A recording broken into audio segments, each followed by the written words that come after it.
Imperative sentence are those sentences that suggest that refers to the order, request and advice.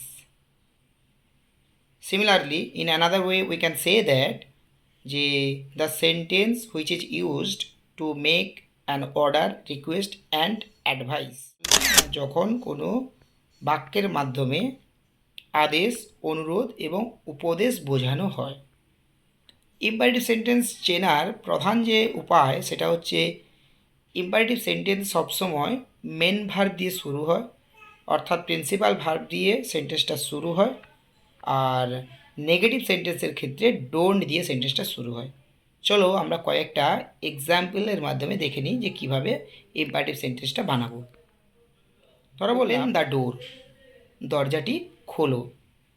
Shut the window, জানালাটি বন্ধ করো। Come here, এখানে এসো। গো দেয়ার, ওখানে যাও। এবার ধরো বললাম অনুরোধের ক্ষেত্রে kindly give me a glass of water. Give me your pen please, দয়া করে তোমার পেনটা আমাকে দাও। বলতে পারি please give me a glass of water, দয়া করে আমাকে এক গ্লাস জল দাও। অর্থাৎ ইম্পারেটিভ বাট রিকোয়েস্ট, অর্থাৎ অনুরোধ। আর অ্যাডভাইস না বলা যেতে পারে যেখানে উপদেশ দেব, সেটা কেমন না, সেটা হচ্ছে ধরো গুরুজনদের শ্রদ্ধা করো, রেসপেক্ট দ্য এল্ডার্স।